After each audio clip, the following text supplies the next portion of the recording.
بسم اللہ الرحمن الرحیم ایاک نعبد و ایاک نستعین۔ میرے پاکستانیوں، آج کل ایک پوری میڈیا کے اندر چلا ہوا ہے کہ جی شاہ محمود قریشی مجھے ملنے آئے اور وہ کوئی پروپوزل لے کے آئے ہیں -1 کی کہ عمران خان علیحدہ ہو جائے تھوڑی دیر کے لیے اور پارٹی آگے بڑھ جائے۔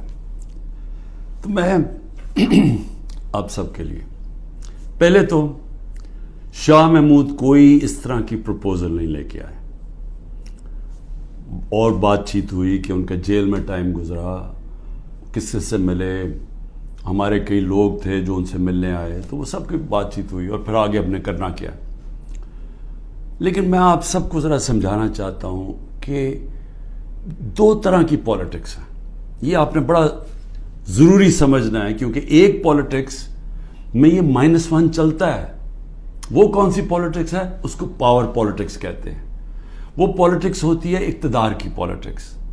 وہ پالیٹکس ہے کہ اگر عمران خان پرائم منسٹر بننا چاہے، اچھا جی ابھی اسٹیبلشمنٹ میرے سے ناراض ہے، چلو میں تھوڑا پیچھے ہو جاتا ہوں، پارٹی کو آگے کر دیتا ہوں، کوئی ڈیل کر لیتا ہوں، کوئی سمجھوتا کر لیتا ہوں، اور اس کے بعد پھر آگے جا کے دیکھیں گے کہ ابھی کسی اور کے حوالے کر دوں تو وہ اس کے بعد پھر میری باری آ جائے گی۔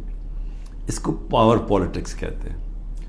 دوسری پالیٹکس ہے جو میں پالیٹکس کر رہا ہوں 27 سال سے، وہ پالیٹکس ہے جو قائد اعظم کی پالیٹکس تھی۔ وہ پالیٹکس وہ ہے جو کہ مشن کی پالیٹکس ہے، کوئی وہ ذات کی پالیٹکس نہیں ہے۔